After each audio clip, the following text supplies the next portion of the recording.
My adoptive parents wanted to use my womb for their biological baby. When I said no, they cut me off. Now I'm pregnant, and I'm keeping them far away. The conversation that changed everything happened on a seemingly ordinary Sunday afternoon in March. I was sitting in my adoptive parents' pristine living room in their suburban Denver home, watching my mom Carol arrange fresh tulips in her favorite crystal vase while my dad Richard read the newspaper in his leather recliner. At 24, these Sunday dinners had become routine, a weekly obligation that I fulfilled out of gratitude rather than genuine affection. I'd been adopted by Carol and Richard Martinez when I was 3 years old, pulled from a foster system that had failed me spectacularly. They were in their early 30s then, unable to have children of their own due to Carol's endometriosis, and they'd seemed like the answer to every prayer I'd never thought to make. A stable home, financial security, parents who wanted me, it felt like winning the lottery. But as I grew older, I began to understand that their love came with conditions. I was their project, their second chance at the family they'd always planned. Every achievement was theirs to claim, every failure was mine to bear alone. I was grateful. They reminded me of that regularly, and grateful children didn't ask for too much. Maya, Carol said, setting down the vase and turning to face me with that smile that never quite reached her eyes, your father and I have something important to discuss with you. Richard folded his newspaper with deliberate precision, the way he did everything. He was a successful architect, methodical and controlling, and Carol was a real estate agent who specialized in high-end properties. They were respected in their community, active in their church, and to the outside world, they were the perfect family. We've been thinking, Carol continued, sitting down across from me on the white sofa that no one was allowed to eat on, about our family's future. About legacy. I felt a familiar knot forming in my stomach. Conversations about legacy in the Martinez household usually meant I was about to be asked to do something I didn't want to do. As you know, Richard said, his voice taking on the tone he used when discussing business deals, your mother and I have always regretted not being able to have biological children. We love you, of course, but there's something to be said for continuing the family bloodline. The knot in my stomach tightened. Okay, Carol reached over and took my hand, her grip just a little too firm. We've been researching surrogacy options, and we've realized that we have the perfect solution right here in our family. The words hung in the air for a moment before their meaning hit me like a physical blow. You want me to be your surrogate, I said, my voice barely above a whisper. Think about it, Maya, Richard said, leaning forward with the enthusiasm he usually reserved for discussing his latest architectural project.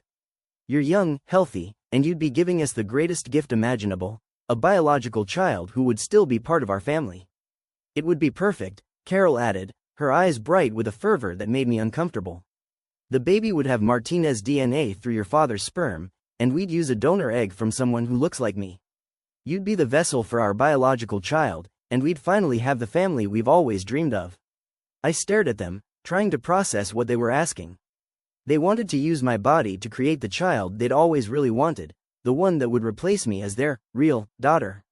We've already spoken to a fertility clinic, Richard continued. Dr. Peterson says you'd be an ideal candidate. Young, healthy, no history of complications. The procedure would be relatively simple, and of course we'd cover all the medical expenses. We'd even pay you, Carol said, as if she was offering me a generous bonus for extra work around the house. Not that we think you'd need financial incentive to help your family, but it would help you get established in your career.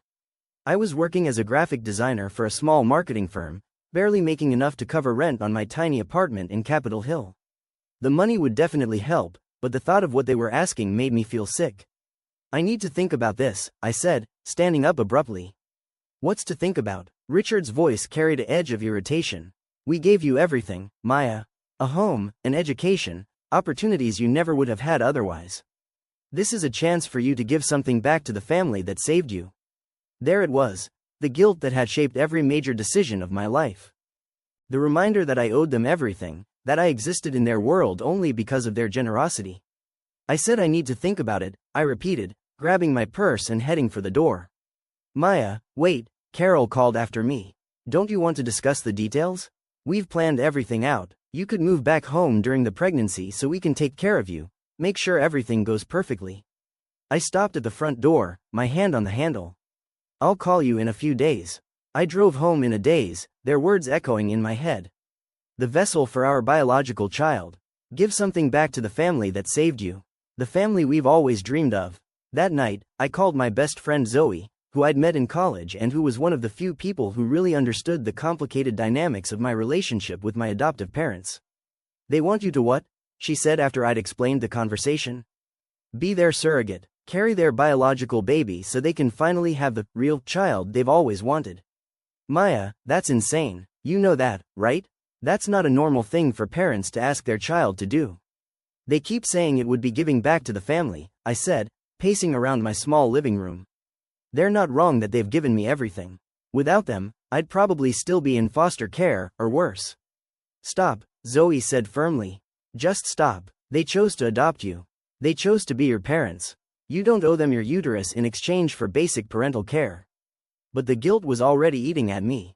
I spent the next week going back and forth, trying to convince myself that maybe it wouldn't be so bad. It would only be 9 months. They'd take care of me. The money would help me get a better apartment, maybe go back to school for my master's degree. But every time I tried to imagine actually going through with it, I felt sick. The idea of my adoptive parents watching me grow bigger with their biological child, of being reduced to nothing more than an incubator for the baby they really wanted. It felt like a betrayal of everything I thought our relationship was. I called them the following Sunday. I can't do it, I said without preamble when Carol answered the phone. Maya, what are you talking about? The surrogacy. I can't be your surrogate. I'm sorry, but it's not something I'm comfortable with. The silence on the other end of the line stretched for so long that I wondered if the call had dropped. Put me on speaker, I heard Richard say in the background. Maya, Carol's voice was cold now, all pretense of maternal warmth gone. I think you're being very selfish about this. Selfish? The word hit me like a slap. How is not wanting to rent out my uterus selfish? We've given you everything. Richard's voice boomed through the phone. 21 years of love, support, education, opportunities. We've treated you like our own daughter, and this is how you repay us. I thought I was your daughter, I said quietly. Of course you are, Carol said quickly, but the damage was already done. But this would be our biological child. Our blood. Surely you can understand why that's important to us. More important than me? Don't be dramatic, Maya. This isn't about replacing you. This is about completing our family. What if I said I wanted to have my own children someday? What if I want to experience pregnancy for myself first? You're 24 and single, Richard said dismissively. You're not even in a serious relationship. This could be years away for you, if it happens at all. We're not getting any younger, and this is our chance. The conversation continued for another 20 minutes, but it was really over after that exchange. They saw me as a resource to be utilized, not a daughter with my own hopes and dreams. When I finally hung up, I felt something fundamental shift in our relationship. They didn't speak to me for 3 weeks. No Sunday dinner invitations, no check-in calls, no responses to my texts. When I finally drove over to their house to try to talk things through, Carol answered the door but didn't invite me in. We're very disappointed in you, Maya, she said, standing in the doorway like a guardian blocking my entry into what had been my childhood home. We've given you everything, and when we ask for one thing in return, one way for you to contribute to this family, you turn your back on us. Mom, please, can we just talk about this? Maybe there's another way. There is no other way, Richard's voice came from behind her. We've made our decision, Maya. If you can't help us when we need you most, then maybe it's time for you to make your own way in the world. What does that mean? It means we're cutting off your health insurance. It means no more money for car repairs or emergency expenses. It means you're on your own. Carol's expression softened slightly, but her words remained firm. We hope you'll change your mind, but until you do, we need some space to think about what kind of family we really are. They closed the door in my face. The months that followed were the hardest of my adult life, but also the most liberating. Without my adoptive parents' financial safety net, I had to learn to truly stand on my own feet for the first time. I picked up freelance design work, moved to a cheaper apartment, and slowly built a life that was entirely my own. I also started therapy with Dr. Jennifer Walsh, a psychologist who specialized in adoption trauma and family dynamics. Through our sessions, I began to understand just how dysfunctional my relationship with Carol and Richard had been. They've conditioned you to believe that love is transactional, Dr. Walsh explained during one of our early sessions. That you have to earn their affection through compliance and gratitude. But that's not how healthy families work. But they did save me, I protested. Without them, I would have had nothing. They chose to adopt you, Maya. That was their decision, their responsibility. You were a child who needed a family, not a debtor who owes a lifetime of servitude. It took months of therapy to fully grasp how deeply the concept of conditional love had shaped my entire worldview. I'd spent 21 years trying to be the perfect grateful daughter, never asking for too much, never demanding the unconditional love that should be a given in healthy family relationships. During this time, I also met James. He was a teacher at a local elementary school, kind and patient in a way that felt completely foreign after a lifetime of walking on eggshells around my adoptive parents. We met at a coffee shop where I was working on a freelance project, and he struck up a conversation about the design work I was doing. "You're really talented," he said, looking over my shoulder at the logo I was creating for a local nonprofit. "Do you do this professionally?" "I'm trying to," I replied, still building up my client base. That conversation led to coffee dates, which led to dinners, which led to long talks about our dreams and fears.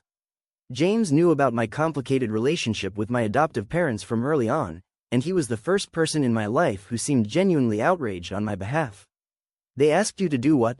he said when I told him about the surrogacy request. "Maya, that's not normal. That's not something loving parents ask their children to do. They say it's about family legacy, about giving back. It's about using you," he interrupted gently.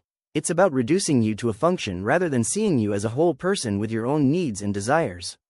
James and I had been dating for 8 months when I realized I was pregnant.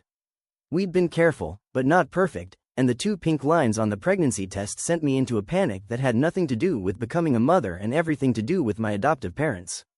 "What are you thinking?" James asked when I showed him the test. We were sitting on his couch, the positive test on the coffee table between us like a small explosive device. "I'm terrified," I admitted. "Not about having a baby, I mean, I'm nervous about that too, but that's normal.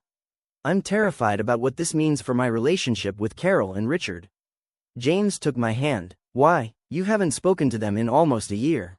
Because they're going to see this as the ultimate betrayal. I refused to carry their baby, but I'm willing to carry my own. They're going to see it as proof that I never cared about family, that I was just being selfish." "Maya, listen to me," James said, turning to face me fully. "You have the right to choose when and how you become a mother.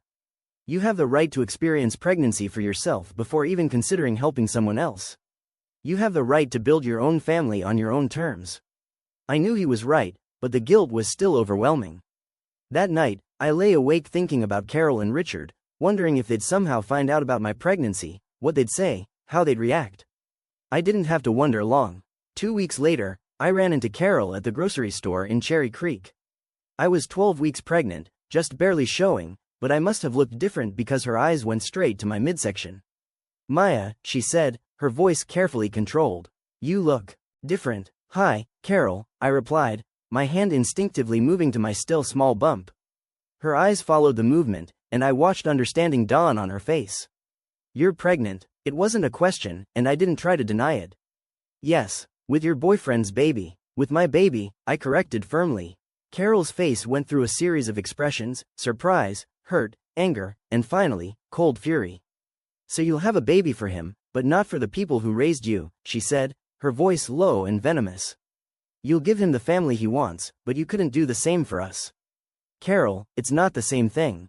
Isn't it?" She stepped closer, her voice getting louder. "You're pregnant, Maya. You're doing exactly what we asked you to do, just for someone else. Someone who's known you for less than a year instead of the people who've loved you for over 20 years. Other shoppers were starting to stare, but Carol didn't seem to care. "We gave you everything," she continued, her voice shaking with rage. "We pulled you out of foster care, gave you a home, paid for your education, treated you like our own daughter. And when we needed you most, when we asked for one thing in return, you turned your back on us. But now you're having a baby with some man you barely know." "James isn't some man I barely know," I said, finding my voice. "He's someone who loves me unconditionally. He's never asked me to prove my worth or earn his affection. He's never made me feel like I owe him something in exchange for basic human decency." "Basic human decency?" Carol's voice was getting shrill now.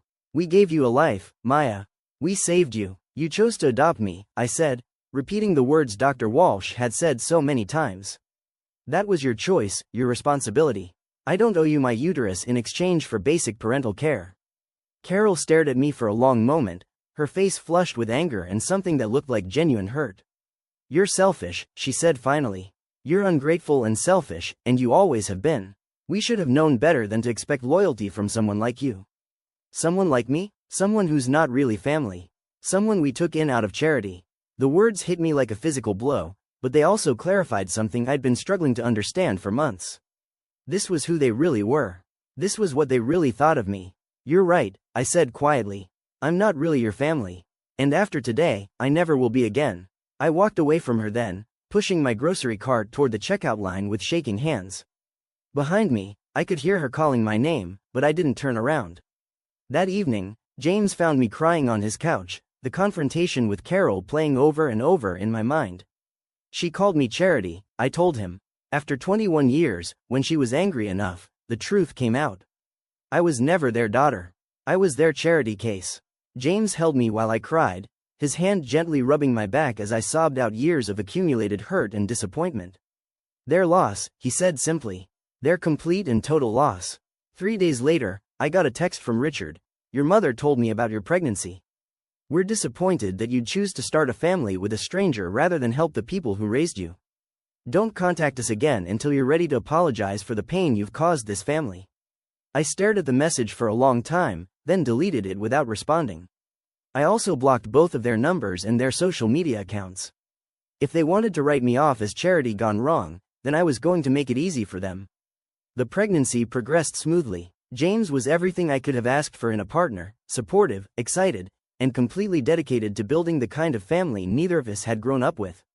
We took childbirth classes together, painted the nursery in our new apartment, and talked endlessly about the kind of parents we wanted to be. Unconditional love, I said one evening when we were assembling the crib. That's the most important thing. Our child will never have to earn our love or prove they're worthy of it.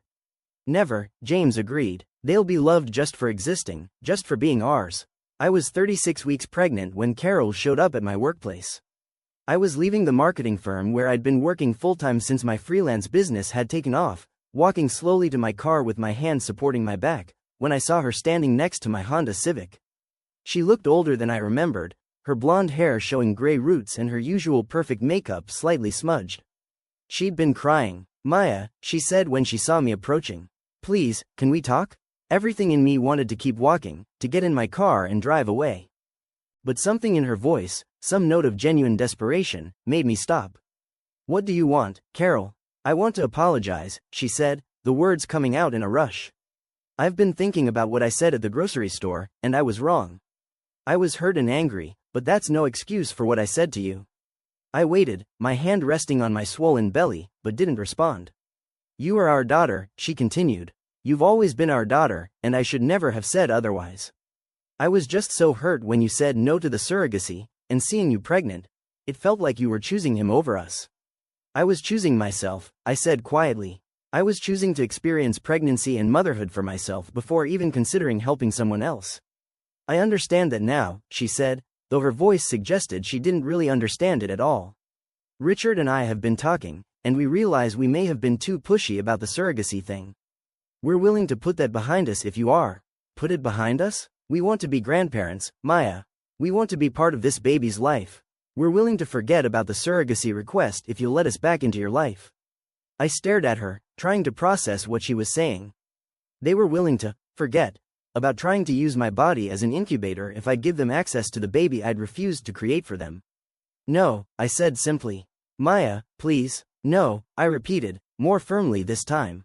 You don't get to cut me off for almost a year, call me charity, tell me I'm not really family, and then show up here demanding access to my child because you want to be grandparents. We made mistakes. You made choices, I interrupted.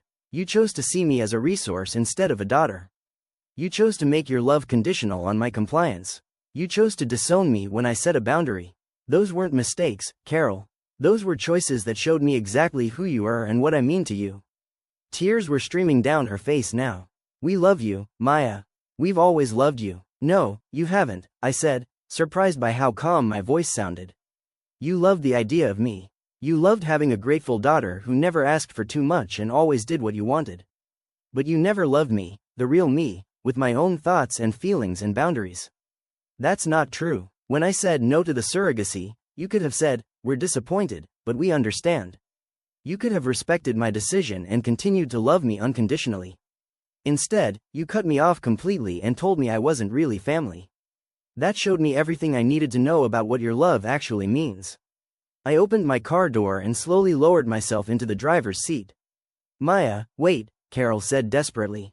What about the baby? Don't you want your child to have grandparents? My child will have grandparents, I said, thinking of James's parents, who had welcomed me into their family with open arms and never once made me feel like I had to earn their acceptance. They'll have grandparents who love them unconditionally, who would never try to use them for their own purposes, who understand that love isn't a transaction. We could change, she said, her voice breaking.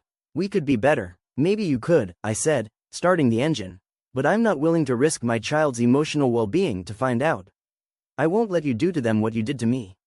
As I drove away, I could see Carol in my rearview mirror, standing alone in the parking lot, watching me disappear from her life. 3 weeks later, James and I welcomed our daughter, Elena, into the world. She was perfect, 10 fingers, 10 toes, a full head of dark hair, and the most beautiful brown eyes I'd ever seen. As I held her for the first time, feeling her tiny hand wrap around my finger, I made a silent promise that she would never question whether she was loved, never have to earn affection, never be made to feel like she owed anyone anything for the basic care and love that every child deserves. James's parents, Maria and David, were at the hospital within hours of Elena's birth. They held their granddaughter with tears in their eyes and welcomed her into a family where love truly was unconditional. Watching them with Elena, seeing the pure joy and love in their faces, I realized what I'd been missing my entire life. She's perfect, Maria whispered, gently rocking Elena while she slept. Absolutely perfect, just like her mama, David added, squeezing my hand. You did good, mija. Mija, daughter. It was the first time anyone had called me that and made it feel like a gift rather than an obligation. Carol and Richard never met Elena. They sent a card to the hospital, forwarded through my old workplace since they didn't have my new address, with a generic, "Congratulations on your new arrival" message and a check for $500. I donated the money to a local foster care organization and threw away the card. Sometimes I wonder if they drive by my apartment, hoping to catch a glimpse of the granddaughter they'll never know. Sometimes I wonder if they've told their friends and church community that they have a granddaughter, conveniently leaving out the part where they disowned me for refusing to be their surrogate. But mostly, I don't think about them at all. Elena is 6 months old now, and every day with her is a reminder of what real love looks like. When she cries, I comfort her without keeping score. When she smiles, I don't wonder what she wants in return. When she needs me, I'm there, not because she's earned it, but because she's mine and I'm hers, and that's how love works. James and I are planning to get married next spring, in his family's backyard, surrounded by people who love us without conditions. Elena will be our flower girl, toddling down the aisle in a white dress, celebrating with a family that chose love over control, acceptance over manipulation. My adoptive parents thought they could use my body to create the family they really wanted, and when I said no, they threw away 21 years of what they called love. They showed me that in their minds, I was never really their daughter. I was a project, a debt to be collected, a resource to be utilized. But in pushing me away, they gave me the greatest gift of all. The chance to build a real family, one where love doesn't come with strings attached, where children are treasured for who they are rather than what they can provide, where no is an acceptable answer and boundaries are respected. They lost everything, their daughter, their granddaughter, their chance to be part of something beautiful. And I gained everything, real love, real family, and the knowledge that I'm strong enough to protect my child from the kind of conditional love that shaped my entire childhood. Some days I'm sad for what could have been if they'd chosen differently. But most days, I'm just grateful that they showed me who they really were before I made the mistake of letting them into my daughter's life. Elena will never know the pain of loving people who see her as a transaction. She'll never have to earn her place in our family or prove she's worthy of our love. She'll grow up knowing that she's precious simply because she exists, and that's a gift I never received but one I'll make sure she never has to live without.